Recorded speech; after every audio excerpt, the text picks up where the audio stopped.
Pull-ups are a great muscle building exercise. They also look pretty darn cool when you can bang them out effortlessly. Oh my god, did you just do 10 pull-ups in a row? Heck yeah, I did.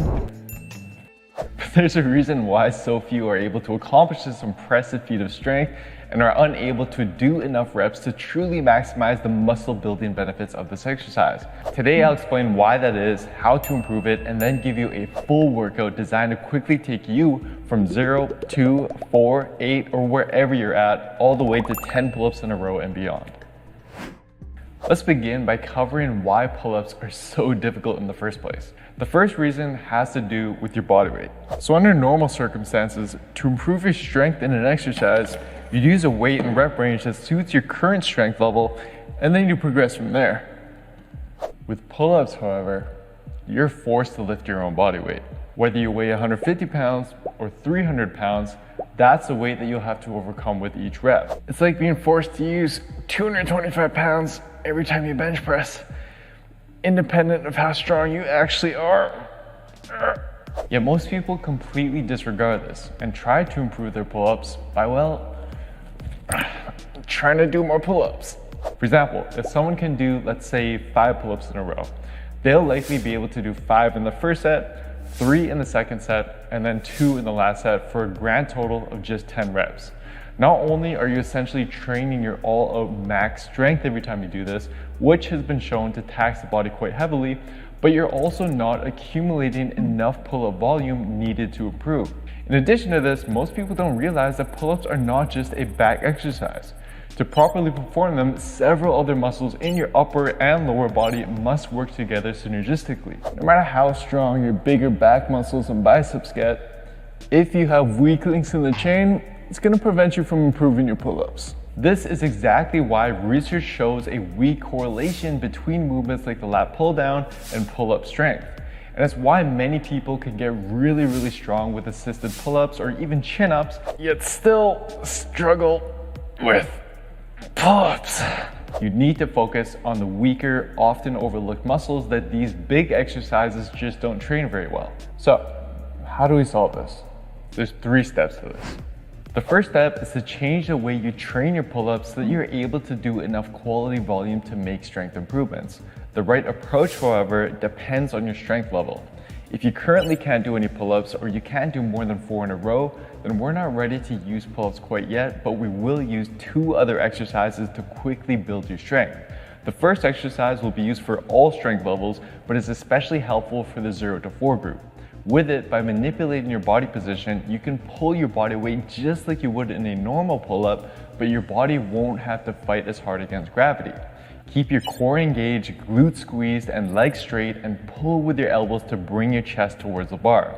As you get stronger, lower the rowing angle to make the move more difficult until you get completely horizontal. Now we still, however, need an exercise that trains your body vertically like in the pull-up. This is where the second exercise comes in.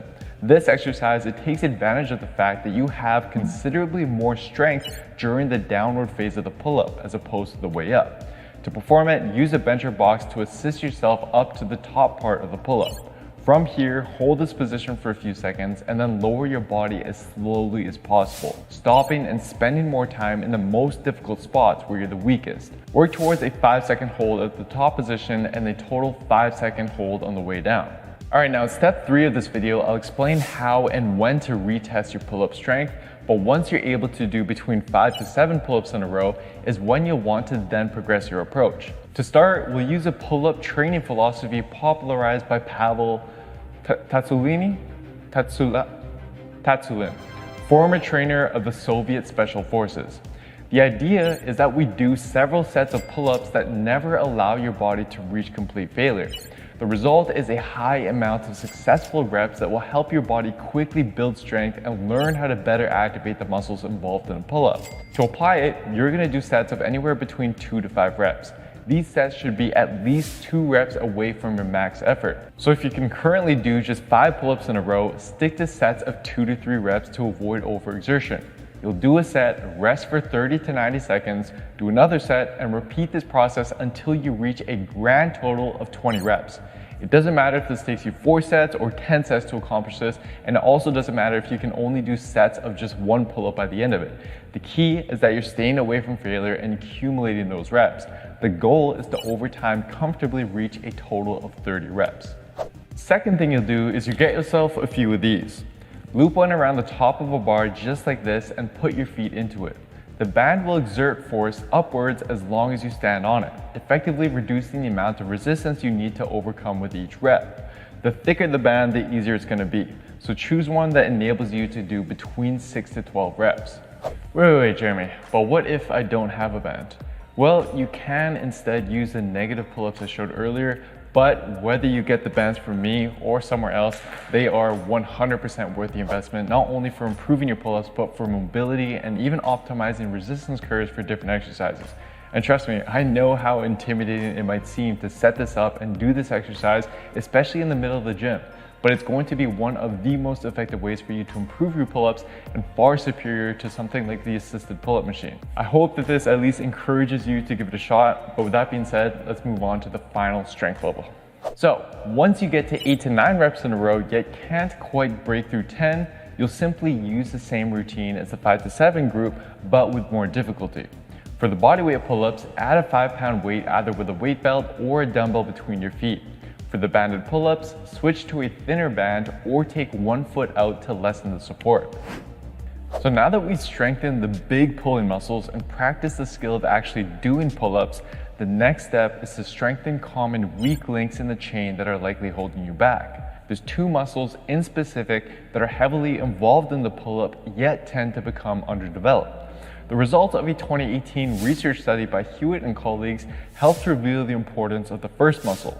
Their research team took subjects who could perform more than 10 pull-ups in a row and measured the activation of various muscles as they performed their pull-ups. It may come as a surprise for many of you, but the highest activated muscle, even more than the back and biceps, was the core, which makes sense.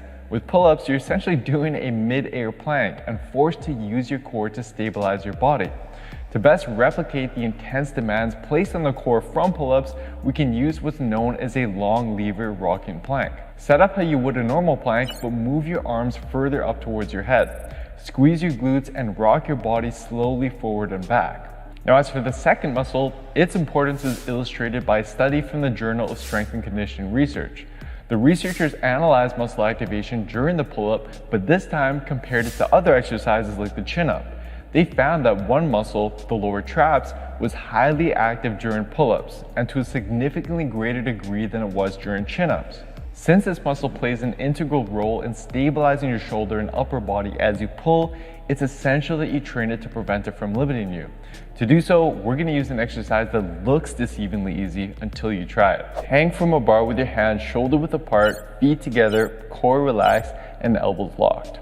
Relax your shoulders and back muscles to let your shoulders come up towards your ears. Then, without bending your arms, you're going to pull your shoulders down and away from your ears, and you should feel this in the middle of your back. Pause for 2 seconds at this top position, come back down, and then repeat. Alright, now you're probably wondering, how the heck do I take all this stuff and remember what to do in my next workout? Don't worry, stop frantically writing everything down. Just relax and pay attention, as I've done all the work for you with a free downloadable workout for you to follow next time you're in the gym. But before you go and download it, let's quickly go through the final step to cover how to best use this workout. Alrighty, here is the game plan. You'll first start with the main back exercises based on your current strength level. This will be followed by the core and lower traps exercise we went through. But how you incorporate this workout depends on what your training currently looks like. It can easily be used as a full back workout performed once a week, or if you train back twice a week, you can plop in a couple of these exercises onto each day. As you use this plan, you'll also want to retest your max pull-ups every month and then move on to the next level as your strength improves. Then, once you prestige, is when you can now enter a whole new level by adding weight to continue maximizing the muscle building benefits of this exercise. As for where to download your free workout with all the reps, sets, exercises, and tutorials, just head on over to builtwithscience.com/pull-up PDF and I'll send it right over to you. Even if you can't do any pull-ups right now, use this workout, stay consistent, and just like countless others have experienced from my past pull-up videos, you'll be blown away with just how quickly your pull-ups increase. That is the true power of science. And if you're looking to apply this science-based approach to the rest of your training to make faster gains and build a body you're proud of, just head on over to builtwithscience.com and take my analysis quiz to discover the best step-by-step program for you and your body. And one more thing, guys, you're gonna be doing quite a bit of pull-ups in no time. So it's extremely important that you ensure that you're doing them with proper form by giving this video a watch next to avoid the most common pull-up mistakes. Thanks so much. Don't forget to subscribe for more videos, and I'll see you next time.